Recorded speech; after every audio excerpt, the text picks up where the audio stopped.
Now we are having here another example. Some numbers are given here, root 2, root 8, root 18, root 32. We are going to check that it is an AP or not. So first we are writing here root 2 as it is. This one can be written as 4 into 2.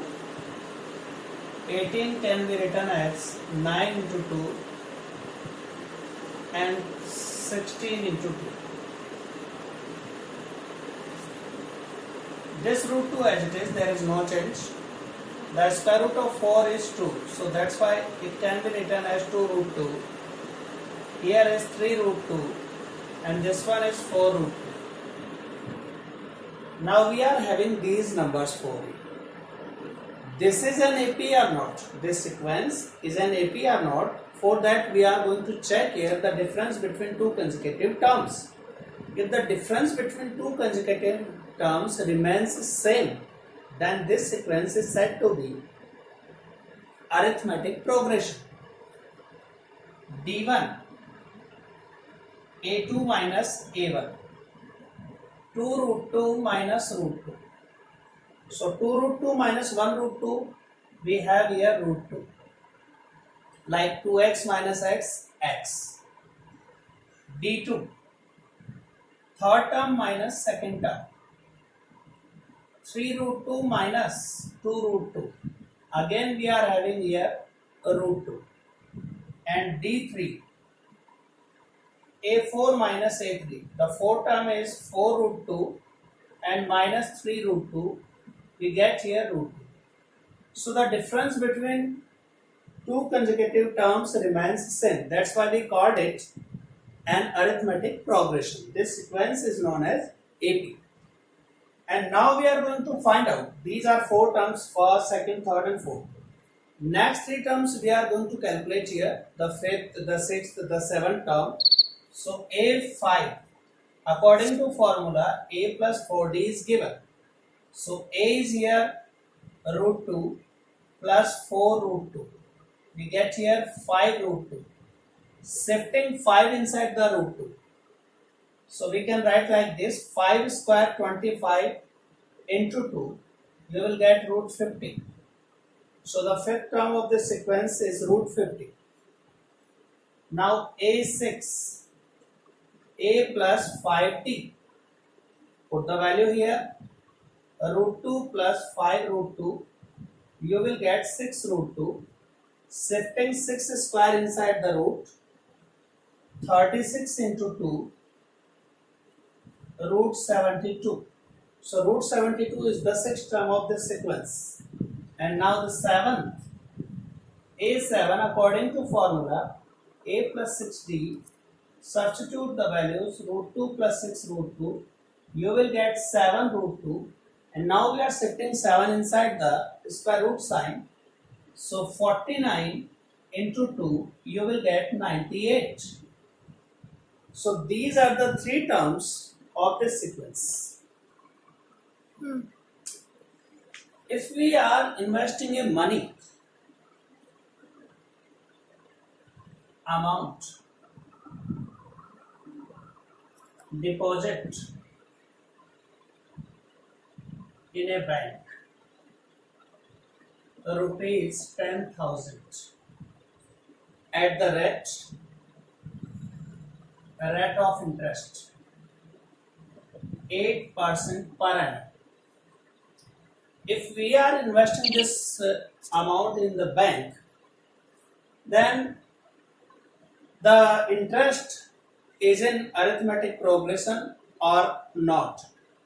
Let's check that. Since amount can be calculated as principal into 1 plus rate raised to time.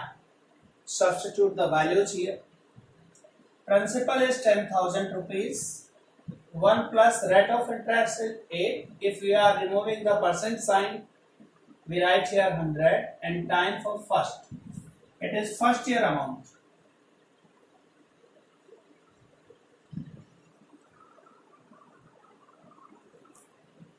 A1. So 10,000 into 108 by 100, that is 10,800 rupees. Second year, amount A2. Principal is again 10,000. Rate of interest again 8%, but time is 2 years. So 10,000 into 108 by 100 into 108 by 100. We are writing 2 times here.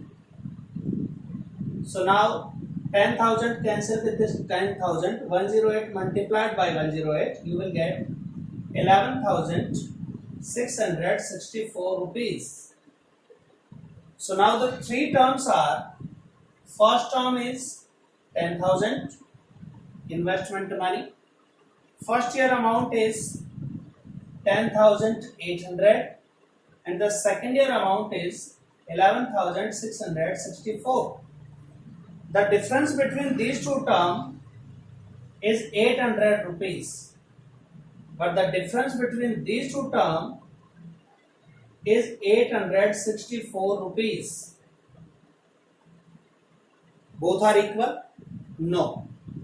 Here is 800, here is 864. Since the common difference between two consecutive terms not are equal, that's why it is not an arithmetic progression sequence.